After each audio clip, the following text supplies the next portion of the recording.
समाधान। बोलिए आदिनाथ भगवान की जय जय जय। चिंतामणि पार्श्वनाथ भगवान की, अभिनंदननाथ भगवान की, संत समणी आचार्य भगवान विद्यासागर जी महाराज की, परम पूज्य प्रामाणिक संत महामना मुनिराज प्रमाण सागर जी महाराज की, परम पूज्य विराट सागर जी महाराज की। इस धर्म सभा में विराजित सभी भव्यजनों एवं पारस तथा जनवाणी चरण के माध्यम से अपने घरों में बैठ करके अपनी शंकाओं के समाधान प्राप्त कर रहे तथा प्रमाणिक ऐप के माध्यम से अपनी शंकाओं के समाधान प्राप्त कर रहे सभी सुधी श्रोताओं, सुविज्ञ दर्शकों, आज मैं पुनः आप सबको उन श्री चरण से जोड़ रहा हूं जो हमें ही नहीं अपितु विश्व के 144 देशों के जीवों के कल्याणार्थ अपनी वाणी मुखर कर रहे हैं। आपकी शंकाओं के माध्यम से समाधान प्रदान करके हमारे जीवन को नई ऊर्जा प्रदान कर रहे हैं। वे श्री चरण हैं आचार्य भगवान विद्यासागर जी महाराज के परम प्रभावक शिष्य, गुणायतन प्रणेता, संघ समाज प्रवर्तक, संप्रेरक समण महामना मुनिराज प्रमाण सागर जी महाराज। इनके श्री चरण से आपको जोड़ूं, इसके पूर्व में आपको वंदन निवेदन करता हुआ आप सबको गुरुदेव के आशीर्वाद से आच्छादित करना चाह रहा हूं। अतः मेरे साथ उच्चारें, नमोस्तु तुम्हारा श्री, नमोस्तु तुम्हारा श्री, नमोस्तु तुम्हारा श्री। इस सत्र का प्रारंभ श्रीमान सचिन जी जैन, श्रीमती प्रियंका जी जैन, साइंस प्रोफेसर और प्रमाणिक ऐप से जो जयपुर में हैं, जब प्रमाणिक समूह के कोऑर्डिनेटर श्रीमान सचिन जी अपनी श्रीमती प्रियंका जी साइंस प्रोफेसर के संग प्रथम प्रश्न प्रस्तुत करके हम सब के लिए संकट समाधान प्राप्त करेंगी। महाराष्ट्री, मेरा प्रश्न शिक्षा के क्षेत्र से जुड़ा हुआ है। मैं एक वुमेन यूनिवर्सिटी में प्रोफेसर हूँ। अभी इन दिनों मेरे बच्चों से बात करने पे पता चला कि कुछ बच्चे बीएससी BE करना ही नहीं चाहते, लेकिन समाज में व्यवस्था ऐसी है, पेरेंट्स का प्रेशर ऐसा है कि वो मतलब फोर्सफुली इन कोर्सेज में इनरोल करा लेते हैं, जबकि हमारे कॉलेज में और भी कई टेक्निकल मतलब अदर कोर्सेज हैं, वोकेशनल कोर्सेज हैं, पर अभी हमारा समाज उन्हें एक्सेप्ट नहीं कर रहा है। हम किसी और स्किल डेवलपमेंट कोर्सेज को इतना एक्सेप्ट नहीं कर रहे हैं, जो कि बहुत ज़रूरी है। पेरेंट्स प्रेशर करते हैं BSc करो, BE करो, जबकि वो करना ही नहीं चाहते हैं। देखिए, ये बहुत ही ज्वलंत बात आपने उठाई है। आज से 3 दिन पूर्व ये बात उठी थी और कृति त्रिपाठी के द्वारा की गई आत्महत्या की घटना ने हर व्यक्ति को अंदर से उद्वेलित कर रखा है। आपने जैसा कहा, कृति त्रिपाठी नाम की लड़की जो कोटा में IIT के लिए कोचिंग कर रही थी, उसने अपनी सुसाइड नोट में लिखा है कि मैं विज्ञान नहीं पढ़ना चाहती थी, मेरा भाव आर्ट्स लेने का था, पर मेरी मम्मी ने मुझे ज़बरदस्ती इस दिशा में आगे भेजा और मैं इस स्ट्रेस को बर्दाश्त नहीं कर पा रही हूँ, इसलिए मैं आत्महत्या कर रही हूँ। और उसमें एक बात और उसने लिखी कि मैं मानव संसाधन विकास मंत्रालय से कहना चाहती हूँ कि ये कोचिंग को शीघ्रातिशीघ्र बंद कर दिया जाए, क्योंकि लाखों बैठते हैं और कुछ हज़ार उसमें से निकलते हैं, उनमें बहुत ज़्यादा स्ट्रेस होता है।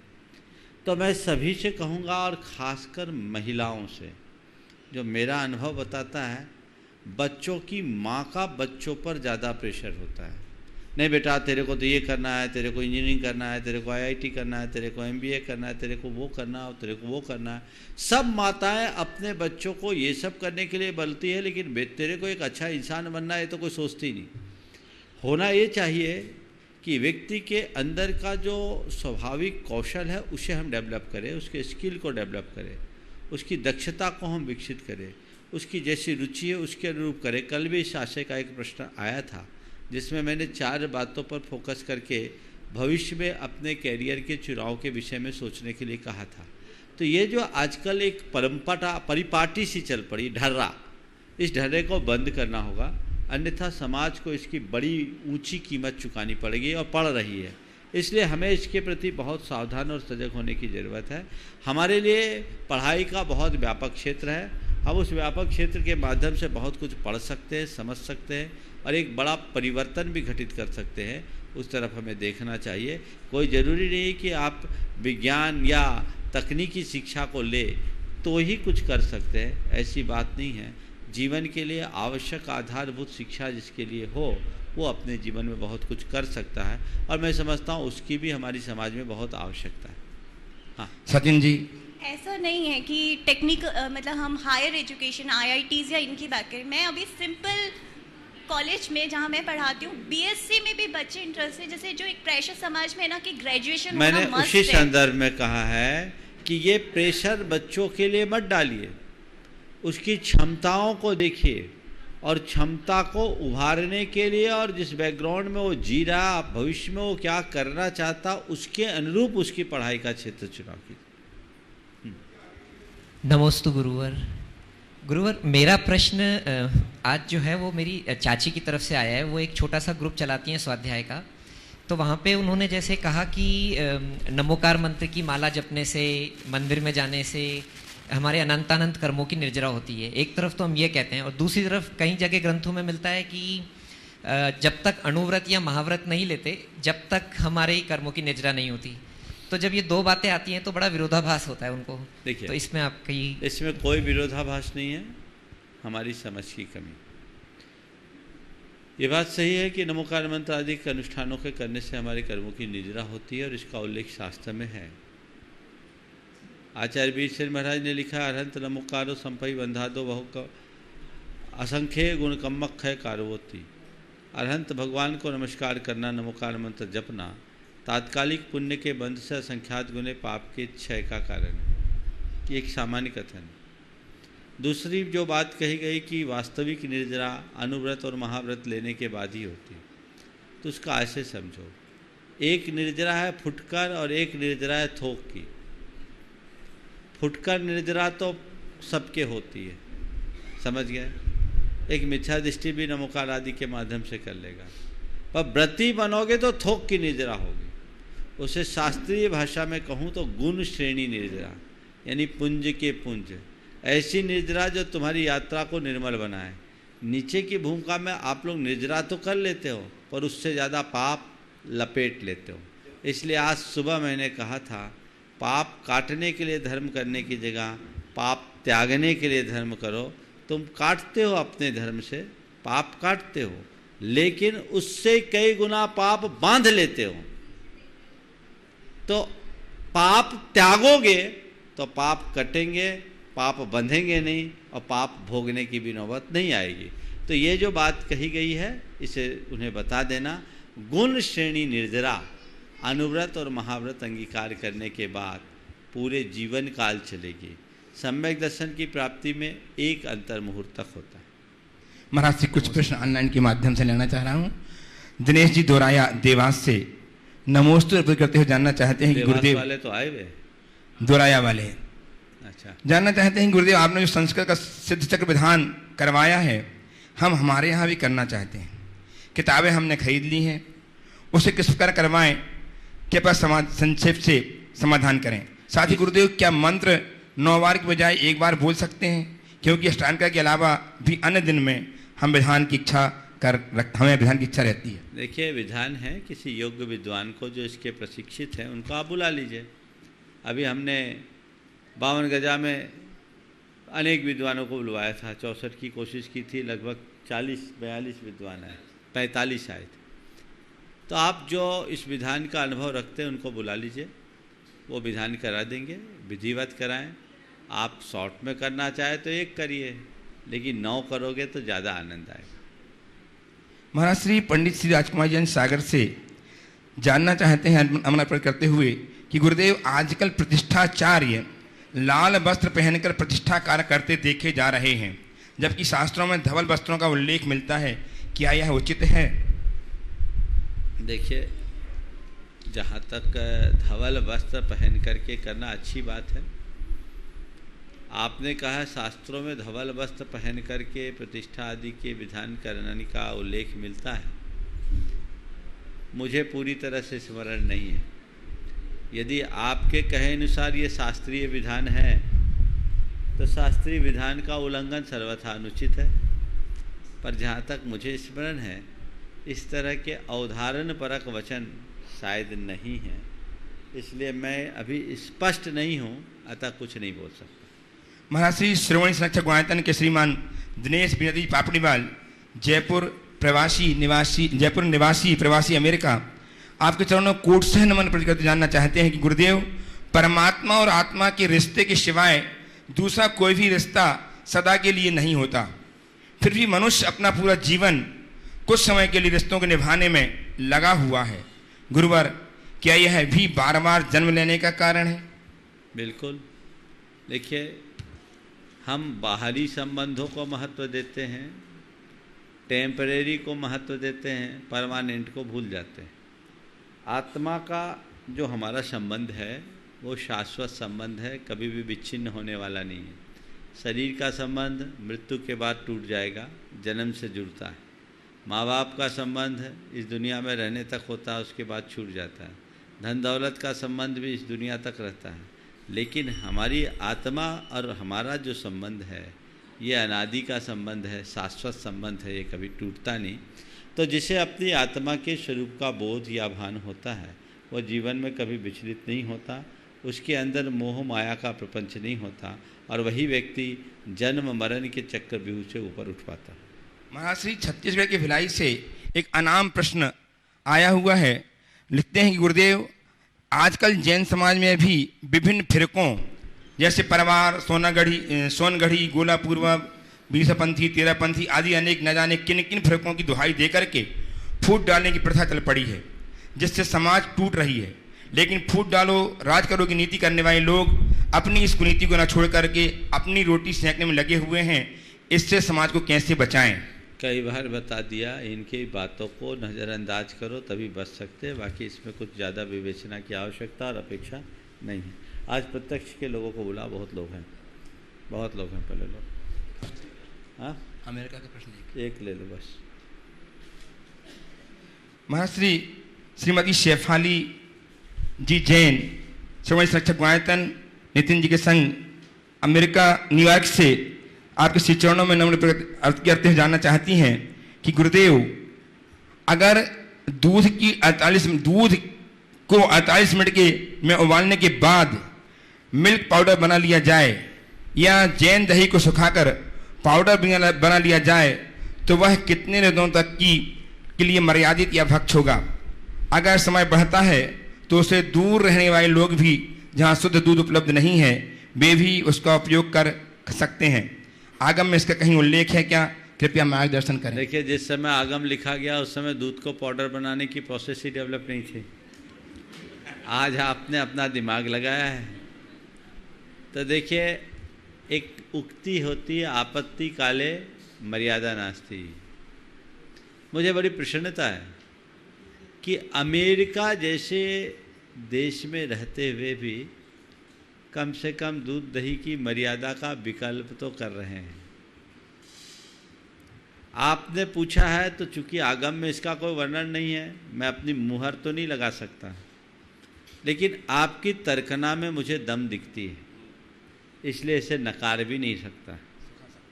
सामान्य लोग अपनी भूमिका अनुरूप ये कर सकते हैं, वो अपना विवेक से करें, पर व्रती लोगों के लिए मैं अपनी ओर से सहमति नहीं दूंगा, क्योंकि इसमें प्रमाद का दोष दिखता है। आगे उपस्थित हों श्रीमान सुनील जैन, डायरेक्टर DPS सनावत से, और तैयार हैं श्रीमती साधना जी अनिल जी जैन मेरठ से,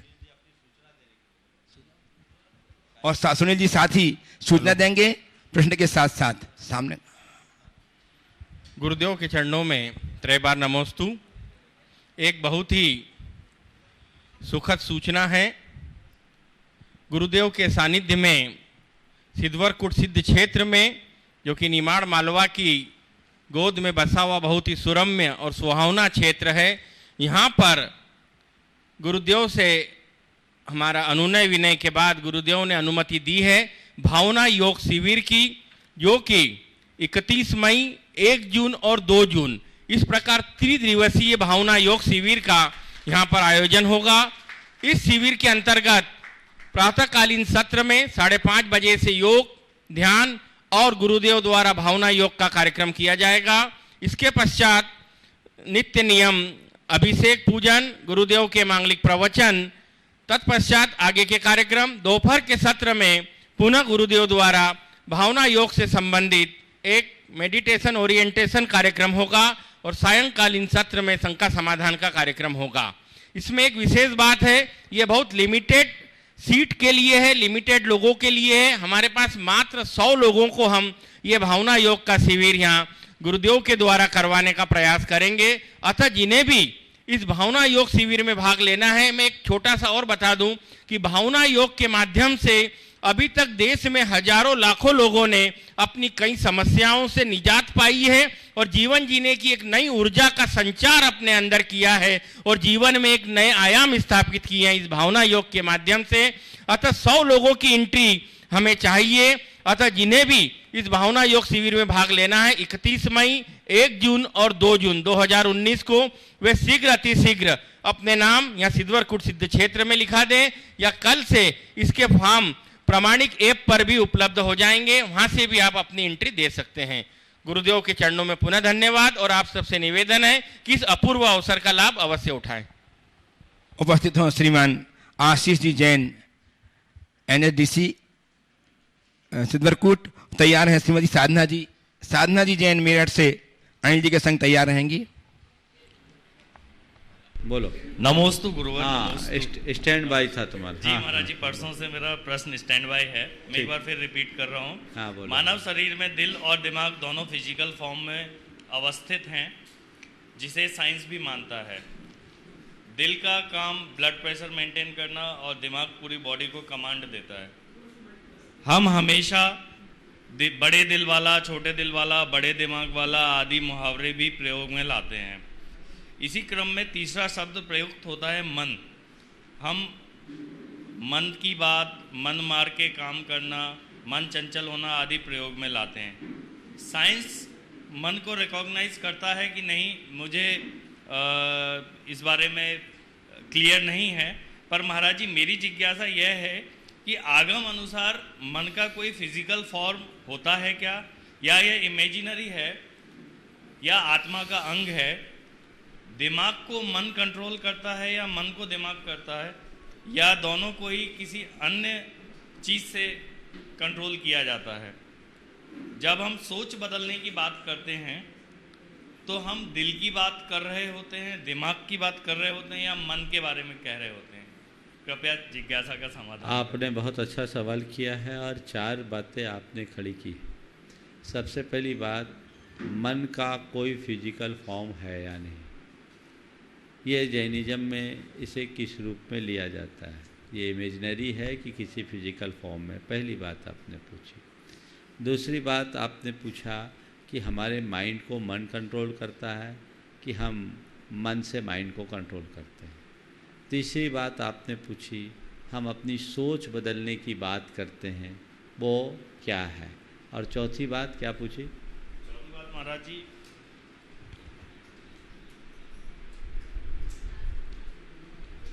यही जब हम सोच बदलने की यही चलिए, तीन ही बात थी।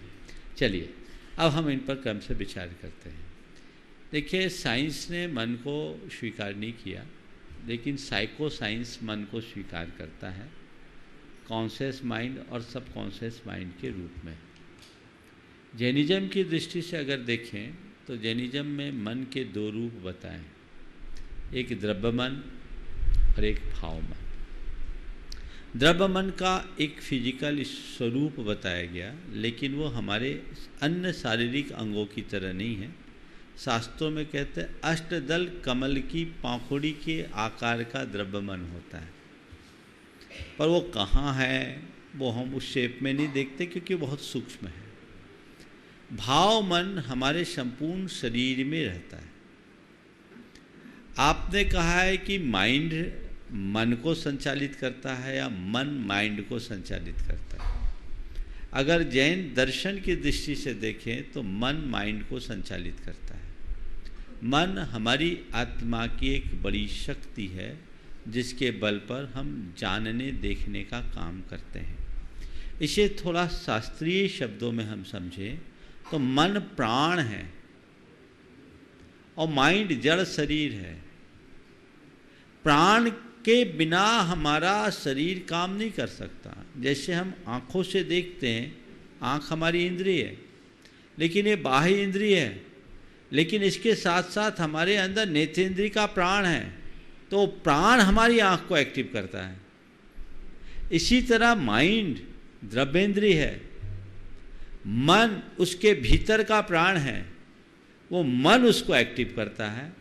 मन से माइंड कंट्रोल होता है, माइंड से मन नहीं। बड़ा मन और बड़ी बातों की बात है, मन बदलने की बात है, सोच बदलने की बात है। ये भी माइंड को चेंज नहीं करना। जैन दर्शन फिजिकल चेंज पर महत्व नहीं देता। जैन साधना में हमारा मेंटल परिवर्तन ही बहुत बड़ा परिवर्तन है। जिसे दूसरे शब्दों में कहूँ तो हमारे यहाँ योग की शुद्धि को उतना महत्व नहीं दिया गया, उपयोग की शुद्धि को महत्व दिया गया। यानी अपने चिंतन की धारा को परिवर्तित कर देना, और चिंतन का काम मन का है। मन के बदौलत हम चिंतन मनन मंथन करते हैं और उससे हमारा मन बदलता है और उसके सुपरिणाम घटित होते हैं। तो मैं समझता हूँ बात स्पष्ट हो गई है। आइए श्रीमती साधना जी अनिल जी जैन मेरठ से तैयार हैं। विजय कुमार जी निर्मला जी की सुपुत्री सुश्री मीनाक्षी जी जैन एडीजे उदयपुर। मैं और मेरे समस्त परिवार की ओर से गुरुवर के चरणों में सादर नमोस्तु गुरुवर। गुरुवर, शंका समाधान तो हम रोज ही टीवी पर भी देखते हैं अपने घर पर बैठकर, पर गुरुवर आज पता नहीं क्या अनुभव हो रहा है यहाँ सिद्ध क्षेत्र सिद्धवर कूट में आके। पता नहीं हमारे कौन से जन्मों के पुण्य का उदय आया है गुरुवर कि हम आपको अपने समक्ष पाकर साक्षात आपसे शंका समाधान कर पा रहे हैं। यह हमारा अहोभाग्य है गुरुवर। शास्त्र तो सभी सुनते और पढ़ते हैं, पर गुरुवर साक्षात आपके मुख से आज पहली बार हम शास्त्रों को वचनित होते हुए देख रहे हैं, और यहाँ पर सुनने वाले भी शास्त्रों में बोल सकते हैं। और इसके अलावा गुरुवर, अब पूछ लो जल्दी से। जी गुरुवर, मेरी शंका ये है कि मेरे परिवार में एक मांगलिक कार्य होने वाला है, मेरे पुत्र का विवाह होने वाला है। तो गुरुवर, कोई भी हम पारिवारिक आयोजन करने से पहले मैं ये पूछना चाहती हूँ कि हम कौन सा धार्मिक अनुष्ठान या आयोजन कर सकते हैं जिसके माध्यम से बच्चों को मंगल आशीर्वाद प्राप्त हो। देखिए, हमें हर कार्य को, कोई भी अच्छा कार्य, शुभ कार्य, चाहे लौकिक हो या पारमार्थिक, उसे प्रारंभ करने के पूर्व परमेष्टि का स्तवन करना चाहिए। आप विधान कीजिए, शांति विधान कीजिए, पूजन पाठ कीजिए। ये एक प्रकार का मंगलाचरण। हमारे यहाँ पुराने ज़माने में कुमकुम पत्रिका में लिखा जाता था मंगलम भगवान वीरो मंगलम गौतमो गनी। मेरे ख्याल से विवाह शादियों के कार्ड में भी लिखा जाता है। तो वो किस बात का प्रतीक है? मांगलिक का प्रतीक है, ताकि अशुभ अमंगल दूर हो, विघ्नों का निवारण हो कर सकते। आइए सुश्री मीनाक्षी जी जैन, हमारे जैन समाज की गौरव, एडीजे उदयपुर, तैयार हैं श्रीमती रति जी पहाड़े नासिक से। ओ अगला बोलो, मीनाक्षी अभी नहीं, रति पहाड़े उपस्थित हो। आ रही है जब तक। हाँ, नमोस्तु नमोस्तु नमोस्तु महाराज जी। महाराज जी, मेरा प्रश्न ये है कि भरत चक्रवर्ती के 96,000 रानियां होती थी, तो उनके पुत्र कितने होते होंगे और उस समय कैसी व्यवस्थाएं रहती होगी? बाकी राजाओं के जो पुत्र होते होंगे उनका विवाह किस प्रकार होता होगा? देखिए, भरत चक्रवर्ती के 96,000 रानियां थी, तो निपुति तो होती नहीं होगी। अब भरत चक्रवर्ती के कितने पुत्र थे इसका तो मुझे नहीं मालूम, पर सनत कुमार चक्रवर्ती के, सगर चक्रवर्ती के 60,000 पुत्र थे। सगर 60,000, तो इस हिसाब से हम अनुमान लगा सकते हैं और उसी अनुरूप विचार कर सकते हैं। और 923 पुत्र तो भरत चक्रवर्ती के मोक्ष गए, तो थे तो 96,000 थोक में होंगे, क्या सोच रहे? तो फिर महाराज जी, बाकी जो राजा लोग होते होंगे उनके पुत्र, उस समय व्यवस्थाएं कैसे फिर सुचारू चलती होंगी? बहुत अच्छी बात की। ये चक्रवर्ती जैसे वैभवशाली लोग ही इतना साहस कर सकते हैं क्योंकि उनके अंदर सामर्थ्य रहती है। बाकी 96,000 को, हाँ समझ गए ना, ये तो सबका अनुभव बताता है। चक्रवर्ती पुण्य पुरुष होते हैं। भैया कैमरामैन थोड़ा सा व्यवस्थित हो जाओ। चक्रवर्ती पुण्य पुरुष होते हैं और पुण्य पुरुषों के जीवन में इस तरह की बातें सहज रूप से घटित होती है। चक्रवर्तियों के लिए कहा गया उनके पास विक्रिया की सामर्थ्य होती है। वो 96,000 रूप बना के सबको संतुष्ट कर लेते हैं, तभी तालमेल बनता। नहीं तो चक्रवर्ती की तो दिग्विजय में भले जीत जाए, घर में हार जाए, बड़ी मुश्किल। पुण्य के निमित्त से ऐसा योग बनता है और वही योग इस तरह के संयोग उत्पन्न करते हैं। और उस काल में आप कह सकते एक की इतनी स्त्रियां तो आबादी कितनी होगी, फिर बाकी का क्या होगा। तो सब इतने नहीं रखते थे, जिनके पास सामर्थ्य उन्हीं के बात होती थी, समझ गए। ऐसा नहीं समझना कि सभी का बहुविवाह ही होता हो। हमारे यहाँ उदाहरण है जय कुमार, जो आपके इनके सेनापति भी हुए सम्राट भरत चक्रवर्ती के, उनकी एकमात्र पत्नी थी सुलोचना, समझ गए। तो ये ऐसा भी है कि बहुतों के एक ही पत्नियाँ हों, तो दोनों चीज़ें चलती। नमस्ते महाराज जी। उपस्थित श्रीमती सुनंदा जी अंजड़ से, और तैयार हैं श्रीमती मीना किरण जी वाडली जैन मंगरूल पीर महाराष्ट्र से। सुनंदा जी उपस्थित हो। महाराज जी के चरणों में त्रिबार नमस्तु। महाराज जी, फ्रेंड हो या बेस्ट फ्रेंड हो, उसमें एंड में ही एंड छिपा है। जैसा कि आखिर 3 लेटर्स एंड वर्ड फैमिली में ही प्यार छिपा है। उसका एंड है आई लिव, मतलब आई लव यू। पर आज की विडंबना ऐसी है कि लोग फ्रेंड को ज़्यादा महत्व देते हैं, फैमिली को नहीं। तो ऐसे को कैसे समझाए कि फैमिली का महत्व क्या है? आप एक बार थोड़ा सा अपने प्रश्न को दोहरा दे, बहुत अच्छा सवाल है लेकिन कुछ अटक गई, आप फिर से दोहराइए। महाराज, फ्रेंड हो या बेस्ट फ्रेंड हो, उसमें एंड में ही एंड छिपा है। जैसा कि आखिर 3 लेटर्स एंड वर्ड फैमिली में ही प्यार छिपा है, उसका एंड में आप 2 चीजें मिला दी हैं। थोड़ा रोक के तोड़ करके बोलिए। आपका कहना ये है कि फ्रेंड हो या बेस्ट फ्रेंड, अंत में एंड है, क्योंकि उसकी आखिरी 3 लेटर यही बताते हैं। और फैमिली शब्द में प्यार छिपा है, प्यार छिपा है। हाँ। जो आखिरी शब्द कहता है आई लव यू, बहुत अच्छी बात है। किसी ने फैमिली शब्द की व्याख्या करते हुए कहा कि फैमिली का स्पेलिंग क्या, FAIMLY, FAI, हाँ, FAMILY। तो FAMILY मतलब father and mother, I love you. Family क्या कह रहा है? Father and mother, I love you. ये फैमिली वर्ड बोल रहा है। लेकिन बात ठीक कही आपने, फ्रेंड में एंड है, तो इस फ्रेंड के चक्कर में मत पड़ो। आजकल फ्रेंड का फ्रॉड कर दे पता नहीं है। तो आजकल तो अब फ्रेंड ही नहीं बचा ना, अब तो वाई फ्रेंड और गर्लफ्रेंड आ गए। तो इसका एंड तो बुरा होना ही है।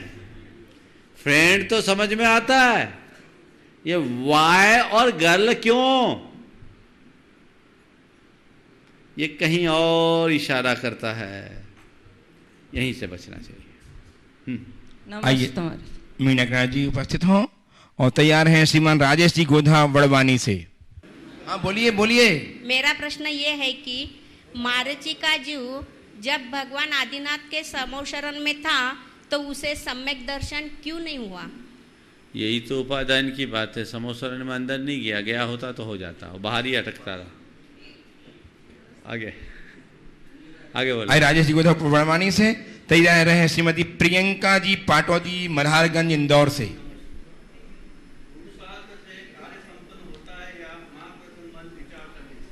पुरुषार्थ से कार्य संपन्न होता है या मन में विचार करने से? तुम्हें यह सवाल करने का मौका पुरुषार्थ करने से मिला या केवल विचार करने से? समझ गए? विचार प्रारंभिक पृष्ठभूमि है, क्रियान्वयन पुरुषार्थ से होता है। इसलिए उद्यमेन ही सिद्ध्यन्ते कार्याणि न च मनोरथे, इस उक्ति को हमेशा याद रखें। उपस्थित हो श्रीमती प्रियंका जी पाटौदी मल्हारगंज इंदौर से। तैयार हैं श्री मनीष जी दोषी बड़वानी से। महाराज जी, आपके चरणों में मेरे पूरे समस्त परिवार की तरफ से नमोस्तु नमोस्तु नमोस्तु महाराज। महाराज मेरी एक जिज्ञासा है, जैसे कोई जीव ने ना आयु बंध बांधा है और ना ही कोई गति का बंध किया है, और अगर अचेतन अवस्था में उसका मरण हो जाता है तो वो किस गति में जाएगा और कैसे उसका जन्म लेगा कहीं भी? जब तक आयु बांधेगा नहीं तब तक मरेगा नहीं। और आयु कण बांधने के बाद महाराज जी वो कैसे, जैसे गति बंद नहीं हुआ तो? आयु ही गति है, समझ गए? जैसी आयु होती, गति बंद हम लोग व्यवहार में बोलते हैं, गति बंद तो एक अलग चीज़ है, नामकरण है। मूल है आयु जो हमें एक भाव विशेष में रोकता है। और सुनो, जब तक आयु बंधेगी नहीं तब तक मुक्ति की प्राप्ति नहीं है, तब तक वो मर नहीं सकता। तो अगर किसी ने अपने जीवन काल में आयु नहीं बांधी तो मरण के कुछ समय पूर्व वो जरूर आयु बांधेगा। तो अचेतन अवस्था में तो किस गति का हो पाएगा? अचेतन अवस्था में अगर कोई जा रहा है तो उसे बहुत अच्छी मृत्यु का प्रतीक नहीं माना गया। नमोस्तु महाराज, नमोस्तु। आइए श्रीमान मनीष जी जोशी बड़वानी से तैयार हैं श्रीमती सपना मनीष जी जैन बड़वानी। हे वात्सल्य शिरोमणि त्रिकाल नमोस्तु नमोस्तु नमोस्तु। हे गुरुवर, मेरा प्रश्न में 3 प्रश्न है गुरुवर। पूछो। हाँ। एक ही है सर गुरुदेव, उसी के रिलेटेड है। जल्दी। हाँ। सच बोलना अपराध क्यों हो जाता है और सच बोलने वाले को क्षमा क्यों मांगनी पड़ती है, जबकि झूठ बोलने वाला चाटुकारिता करते हुए प्रशंसा को प्राप्त करता है? तो गुरुदेव सच कड़वा क्यों होता है? 2 दिन पहले इसका उत्तर दिया। सच बोलना कभी बुरा नहीं है, पर सच को अगर आप गलत तरीके से करेंगे तो बुरा होगा। अगर सच बोलने के बाद क्षमा मांगना पड़े तो ना बोलना ज़्यादा अच्छा है, समझ गए? झूठ थोड़ी देर के लिए सम्मान पा जाता है, लेकिन अंत में झूठ की पोल खुलती है, सच की नहीं। इसलिए सच बोलो पर मीठा बोलो, कड़वा मत बोलो। गुरुदेव के आइए सपना जी तैयार हैं श्रीमान इंजीनियर नेमीचंद जी जैन बसंत विहार इंदौर। गुरुदेव के चरणों में नमोस्तु नमोस्तु नमोस्तु। मेरी जिज्ञासा यह है कि हम जब भी कोई वस्तु मंदिर में देते हैं, जैसे छत्र सिंहासन आदि, तो कई बार क्या होता है कि सब लोग कह देते हैं तुमने तो रख ही दिया, तो हम इसकी बोली लगा देते हैं। फिर हमारा भी ऐसा भाव हो जाता है कि हम इसकी बोली लगाकर मंदिर में। तो महाराज जी, जब हमको ऐसा लगता है तो इसमें दान का पुण्य हमको मिलेगा कि नहीं? तुमने दे दिया, तुमको मिल गया, और तुम्हारे निमित्त से अगर किसी ने बोली लगाया उसने भी पुण्य कमाया और मंदिर को विशेष लाभ हो गया, दोहरा पुण्य मिलेगा। लेकिन एक बात ध्यान रखना, आयोजकों को दातार की सम्मति के बिना ऐसा कृत्य नहीं करना चाहिए, नहीं तो कभी कभी दातारों को बहुत संक्लेश होता है। श्रीमान गुरुदेव नेमीचंद जी तैयार हैं कपूर जैन कोटा से। क्या पुरुषार्थ करें कि ध्रुवधाम की ही ओर दौड़े परिणति मेरी, निज अंतरंग में ही दिखे प्रभुता मुझे मेरी। क्या पुरुषार्थ करे कि ध्रुवधाम की ओर ही बढ़े प्रवृत्ति मेरी, निज अंतरंग में ही दिखे प्रभुता मुझे मेरी। बिल्कुल। भटकाव बहुत है महाराज जी। बस भटकाव बहुत है तो अटकाव क्यों है? अटकाव छोड़ दो, भटकाव खत्म हो जाएगा। रास्ता पकड़ो, आगे बढ़ो, ध्रुवधाम को लक्ष्य रखो, तो इधर उधर की बातों को हटाओ। केवल सोचने से नहीं होगा, वैराग्य जगना चाहिए। इसलिए पुरुषार्थ के लिए पूछा महाराज जी मैंने। पुरुषार्थ करने के लिए एक ही उपाय है, जिनने पुरुषार्थ कर रखा उनके पीछे थोड़े दिन लग जाओ, रास्ता क्लियर हो जाएगा। नमस्ते महाराज। खरबूजे को देखकर रंग बदलता है, समझ गए? एक बात बोलता हूं आप सबसे, आप कितना भी घर परिवार में रहते हुए स्वाध्याय करो, आपके अंदर प्रेरणा जगेगी, फिर एक सीमा से आगे नहीं। पर साधु संतों के संपर्क में रहो, आपके हृदय में वैराग्य जो उमड़ेगा उसकी कोई सीमा नहीं। महाराज जी मैं रिटायर्ड हूँ, स्वाध्याय भी करता हूँ। बिल्कुल ठीक है, तो मुड़िए, आप छलांग लगाइए। और आत्मा की बातें बहुत पढ़ता हूँ, पर फिर भी बता दिया ना, बहुत ट्रैक चेंज करने की कोशिश कीजिए, आगे बढ़िए। हाँ। आइए कपूरचंद जी जैन कोटा उपस्थित हो, तैयार हैं महाराज जी श्री मनोज बबीता जी काला बड़वानी से। गुरुवर के चरणों में मेरे और मेरे परिवार की तरफ से पुण्य पुण्य नमन। गुरुवर, मेरी जिज्ञासा मुख्य पक्षी जो प्राय लुप्त हो रहे हैं, जैसे कबूतर, कोयल, मोर, तोता, भिन्न भिन्न प्रजाति के बर्ड्स, इनके संबंध में है। आज से 25-30 वर्ष पूर्व हर गांव में, हर ढाणी में, हर शहर में चुग्गा स्थल होते थे। जैन मंदिर, वैष्णव मंदिर में भी चुग्गा दाना पात्र होता था। अब वर्तमान में यह परिपाटी प्राय लुप्त हो रही है। इनके जीवन दान के लिए क्या जैन समाज को दाना पानी के लिए व्यवस्था के लिए जागरूक होना चाहिए? यदि हाँ, तो क्या मुख्य पक्षों के प्रति अपना निष्ठा भाव से उनके दाने पानी पर किया गया खर्च जीवदया के पुण्य के कार्य की परिभाषा के अंतर्गत आता है या नहीं? जीवदया के पुण्य कार्य के अंतर्गत है तो कृपया बोध के लिए मार्गदर्शन दीजिए। देखिए, इसे करुणादान के अंतर्गत बताया गया और ये करना चाहिए। मैंने पूरे भारत में भ्रमण करने के बाद सबसे अच्छी परिपाटी देखी राजस्थान के शेखावाटी के क्षेत्र में। मुझे वहाँ एक तो नॉन वेज की दुकानें नहीं दिखी। पूरे लंबे चौड़े यात्रा में मैं जयपुर से निकला और जयपुर से अजमेर तक में, अजमेर के निकट आने के बाद ही मुझे नॉन वेज की दुकानें दिखी। बाकी पूरे इलाके में लगभग 600-700 किलोमीटर की यात्रा थी, इक्का दुक्का दुकानें दिखी। सबसे बड़ी विशेषता देखी कि मुझे हर गांव में गौशाला मिली और हर गांव में कबूतर खाना मिला। कई कबूतर खाने तो ऐसे जो आज करोड़ों रुपए में न बने, इतने सुंदर। मारोट का कबूतर खाना है, पांचवा का कबूतर खाना है, और मारोट में तो बकराशाला भी है। ये बहुत अद्भुत। और हर पेड़ में परिंदा और घरों के बाहर हौदा देखने को मिला। लोग ये सेवा के भाव में लगे। मैंने कहा, ये भगवान महावीर की अहिंसा का जीवंत रूप यहाँ देखने को मिल रहा है। हर व्यक्ति को ये संस्कार जगाना चाहिए। आप अपनी तो व्यवस्था कर लेते हैं, मूक प्राणियों के विषय में भी सोचना चाहिए, उनकी भी कुछ व्यवस्थाएं बनानी चाहिए, तभी हम उसका कुछ अच्छा परिणाम हासिल कर पाएंगे। उस दिशा में अपना प्रयास करना चाहिए। आप करुणा दान के अंतर्गत चुग्गा डालें, दाना डालें, पानी डालने की व्यवस्था करें। मैंने डूंगरपुर में देखा, एक सिंधी भाई सुबह से अपने स्कूटर से जाए और स्कूटर से जा कर के हर पेड़ में उनने वो परिंदे लगा रखे थे और पानी डालता, दिन में 2 बार पानी डालता। सब काम छोड़कर उसे बड़ा सुकून मिलता कि हम तो अपना कर लेते, वो पक्षी कहाँ जाएंगे। तो ये व्यवस्थाएं होनी चाहिए। अभी प्रचंड गर्मी चल रही है। मैं आप सबसे कहूँगा, अपने घरों के छतों पर पानी रखें, हो सके थोड़ा दाना भी रखें, ताकि उनको संरक्षण मिले। नमस्ते गुरु। मनोज भगत जी काला बड़वानी से तैयार हैं श्रीमती सुश्री मीनाक्षी जी जैन, एडीजे उदयपुर। नमोस्तु नमोस्तु नमोस्तु गुरुदेव। मनुष्य का बड़ा होना अच्छी बात है, लेकिन उसके व्यक्तित्व में गहराई और विचारों में शुद्धता की भी होनी चाहिए। तो महाराज जी, हम ऐसा क्या करें कि हमारे व्यक्तित्व में गहराई और शुद्धता आए?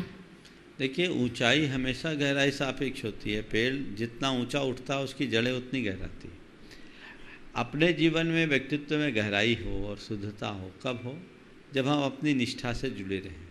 अगर हमारी निष्ठा कायम, हम अपनी पहचान को सुरक्षित रखे हैं, विनम्रता हमारे जीवन में हो, तो हम इन सब चीज़ों से अपने आप जुड़ सकते हैं और अपने जीवन को तदनुरूप बना सकते हैं।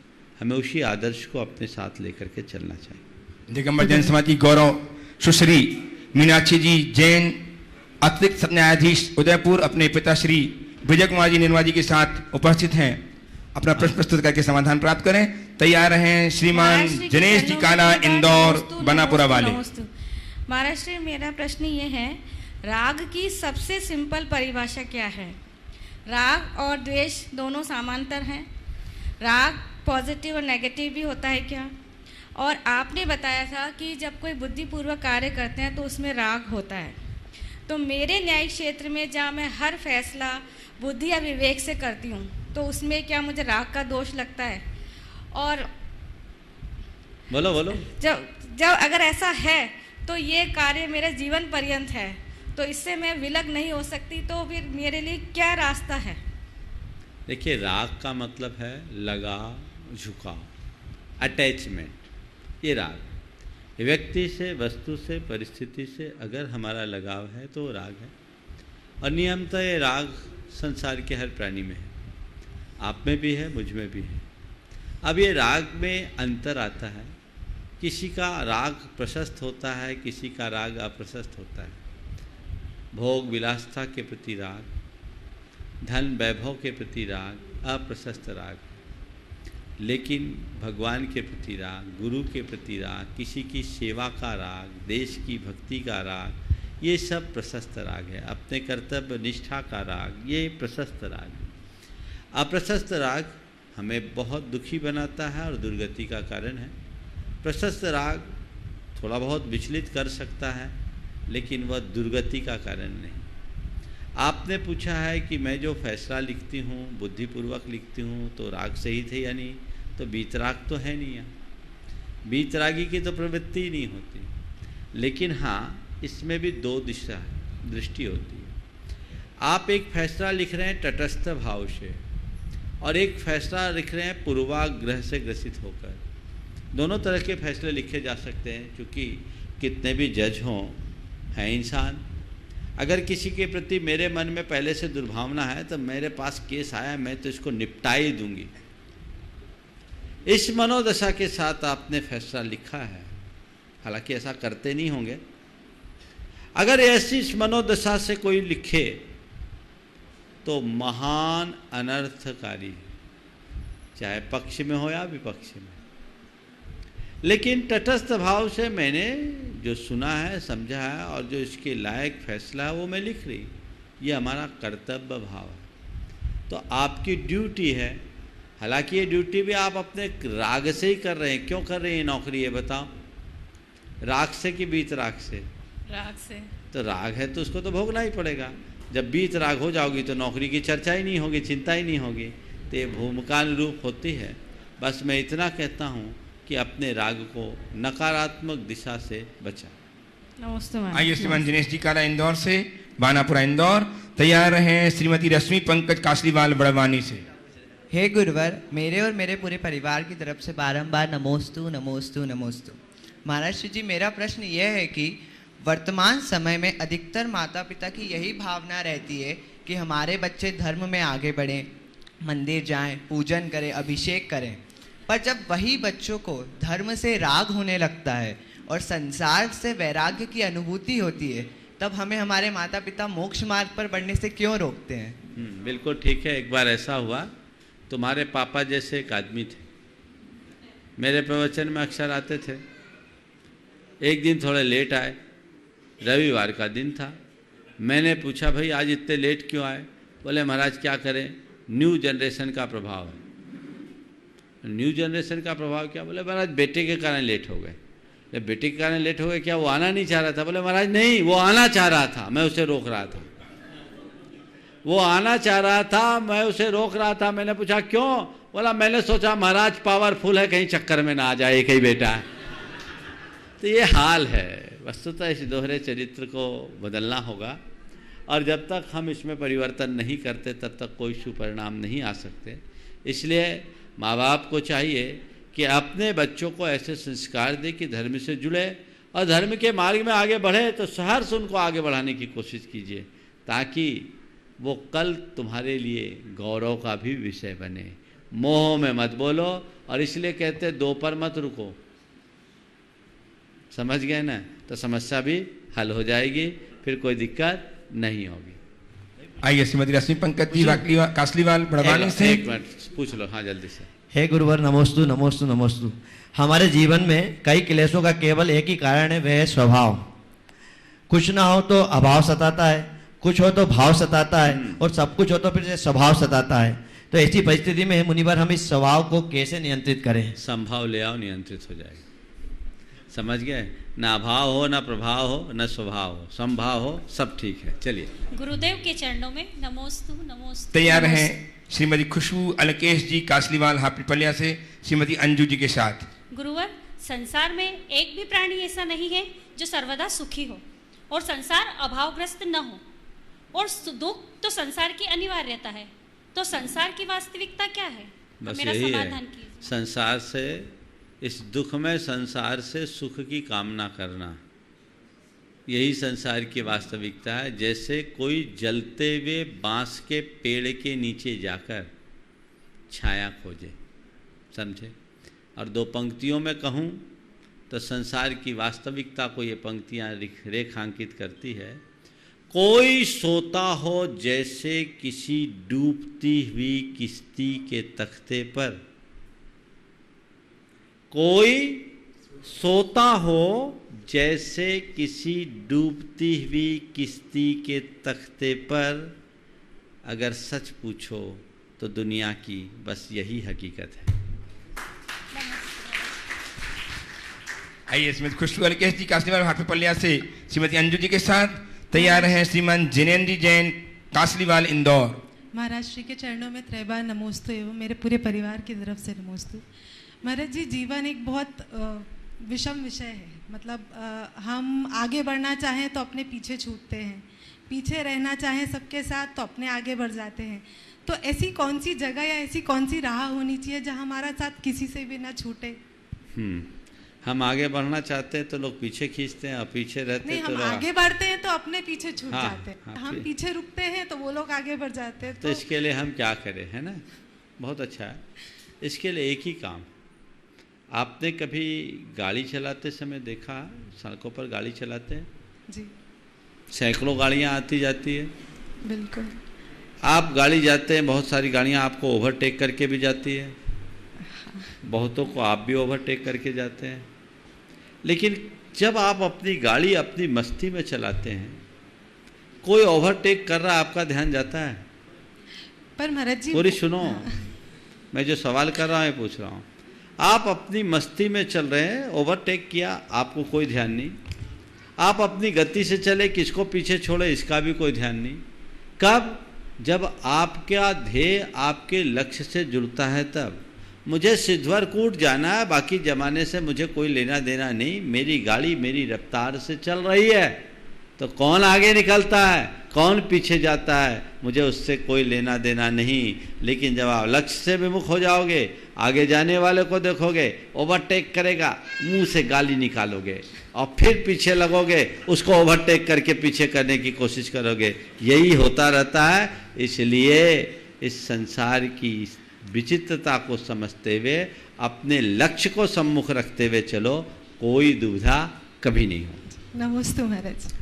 अगला प्रश्न करें उससे पूर्व अभी जैसे सुनील भाई ने भावना योग की चर्चा की थी, परसों मैंने अपने इस शंका समाधान में जिक्र किया था, कल उसकी घोषणा होनी थी, हो नहीं पाई, आज प्रातःकाल मैंने उसकी घोषणा की।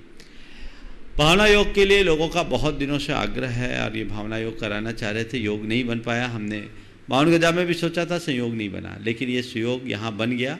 यद्यपि गर्मी का मौसम है, पर यहाँ व्यवस्थाएं बहुत उत्तम है और केवल 100 लोगों के लिए भावना योग का ये कार्यक्रम, जिसकी अभी आपको सूचना दी गई, 31, 1 और 2 जून, 31 मई, 1, 2 जून, शुक्रवार, शनिवार और रविवार को ये त्रिदिवसीय भावना योग का आयोजन है।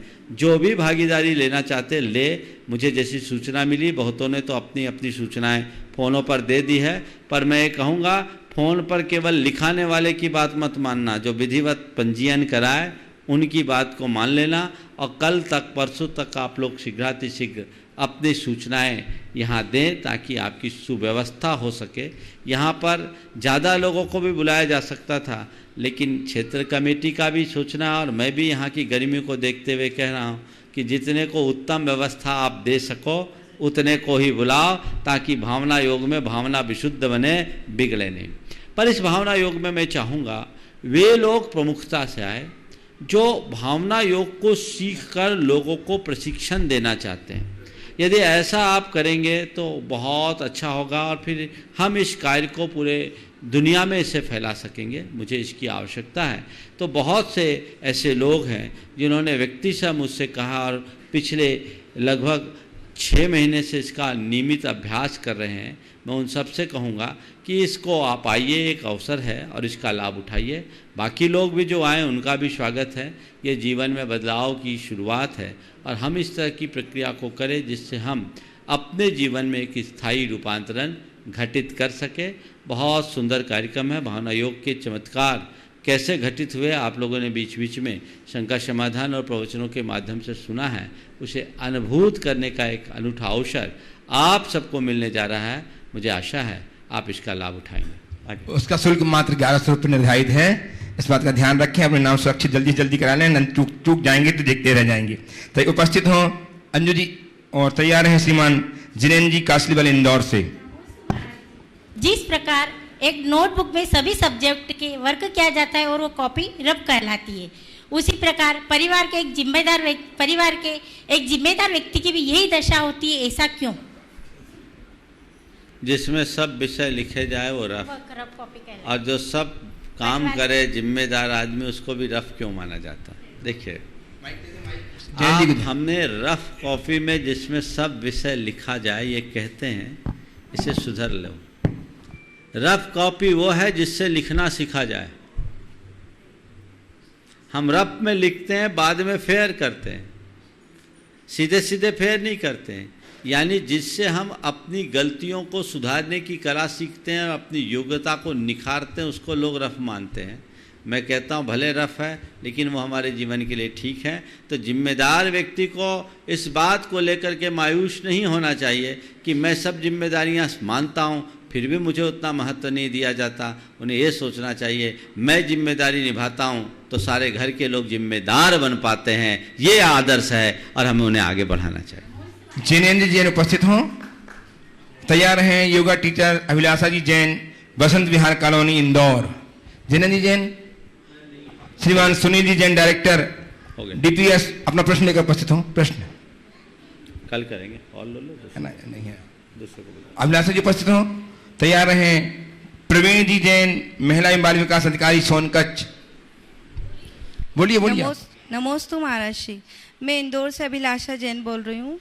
मेरा प्रश्न ये है महाराज श्री कि मैंने देवी अहिल्या विश्वविद्यालय से एमए किया है योगा में ही, और मैं उसकी टॉपर भी रही हूँ। मैं लोगों को योगा भी सिखाती हूँ महाराज श्री, पर अब मैं कैसे योग में स्थिर होकर मोक्ष मार्ग की राह में आगे जाऊँ, ये मैं थोड़ा सा। अब योग का प्रयोग करने लगो, मोक्ष मार्ग में आगे बढ़ जाओगे। समझ गए? आपका जो ये भावना योग वाला ये भी मैं बिल्कुल इससे आप जुड़िए और इसका लाभ उठाइए। अगर हो सके तो आप आ जाइए। बिल्कुल। कुमार जी उपस्थित हों, और सुप्रिया प्रमोद रोकड़े सिरपुर से, अंशिक पार्श्वनाथ सिरपुर से उपस्थित हों। नमस्ते महाराज जी, मैं प्रवीण कुमार जैन सोनकच्छ में हूँ। महाराज जी मैं बचपन से हस्तरेखा जानता हूँ, बहुत सारे लोग मेरे को हाथ दिखाने के लिए आते हैं। महाराज जी मिथ्यात्व में तो नहीं आएगा ये? हस्तरेखा देखना मिथ्यात्व नहीं है, लेकिन हस्तरेखा देख करके उल्टी सलाह देना मिथ्यात्व। जी जी, नमस्ते महाराज जी। चलिए। सुप्रिया प्रमोद रोकड़े सिरपुर पार्श्वनाथ से। मेरे और मेरे परिवार के ओर से त्रिवार नमस्तु नमस्तु नमस्तु। मेरी जिज्ञासा ये है कि महाराज जी मुझे और मेरे परिवार को फिर से मनुष्य जन्म और जैन कुल मिलने के लिए क्या करना चाहिए? मनुष्य जन्म और जैन कुल मिले तो मानवोचित कर्तव्य करो और जैन कुल का विशेष रूप से जैन कुलाचार्य का पालन करो। उपस्थित हो श्रीमान महावीर जी शोगाई साहब, उपाध्यक्ष गुणायतन और प्रवासी निवासी रांची। नमस्ते महाराज। मरणोपरांत नेत्रदान का तो पहले सुना था, क्योंकि आजकल देहदान भी शुरू हो गया, ऐसा क्यों हो रहा है? कई बार सवाल आया, हालांकि मैंने कई विशेषज्ञों से बात की, कुछ चिकित्सकों से बात की। उनका कहना आज के समय में देहदान की उपयोगिता नहीं है, बल्कि वो व्यर्थ ही हो जाती है। अंगों के दान की तो फिर भी उपयोगिता दिखती है अगर तय समय में हो। आजकल ये फैशन सा चल, ये बहुत ही औचित्यपूर्ण नहीं दिखता, इस पर विचार करना चाहिए। सौमिल जैन, कुमारी सौमिल जैन इंदौर से उपस्थित हो। सौमिल, हमारा से एक अंतिम ऑनलाइन प्रश्न। नमस्ते महाराज जी, सूरज की वजह से यह पृथ्वी है और मनुष्य भी सूरज की वजह से ही सब जिंदा हैं, तो हम जैन धर्म में सूरज की पूजा क्यों नहीं करते? सूरज की पूजा हम क्यों नहीं करते? हम लोग तो सूरज की पूजा करते हैं, सूरज का सम्मान करते हैं। जितना जैनी सूरज का सम्मान करते उतने कोई नहीं करते। बता दूं, एक राजा के पास लोगों ने शिकायत की कि जैनी लोग अपना अलग राग अलापते हैं, ये हमसे हमारे धर्म से बाहर है। बोले क्यों? बोले न तो ये सूरज को अर्घ चढ़ाते न गंगा को तर्पण देते हैं। अब राजा कुपित हो गया, जैनियों को बुलाया, बोले ये क्या करते हो? जब बात सुनी तो बोले महाराज आपको गलत फहमी है। बोले क्या?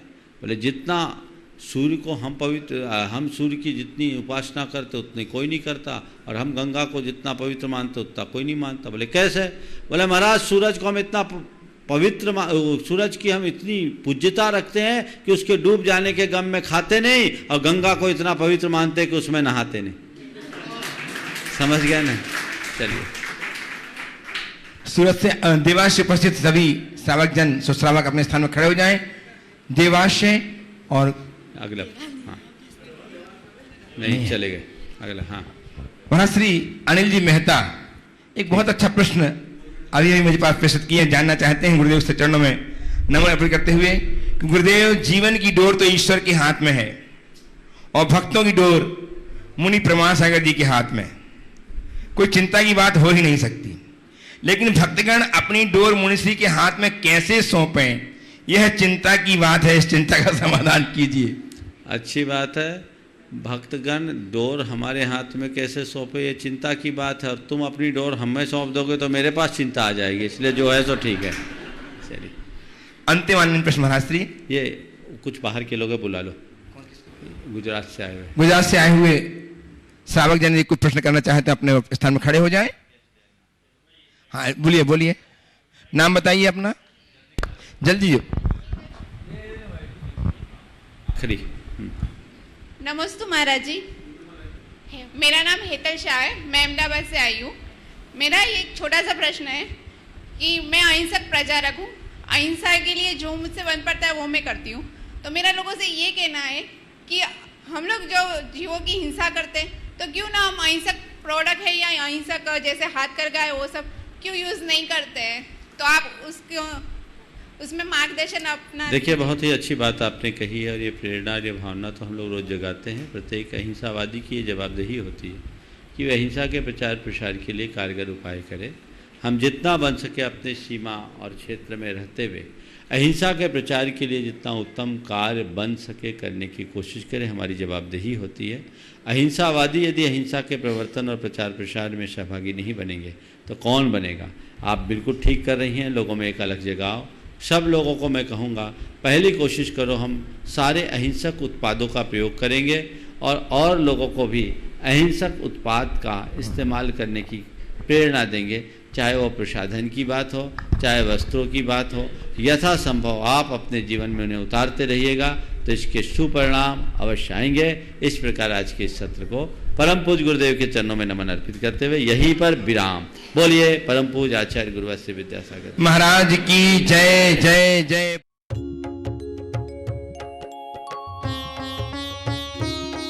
शंका समाधान।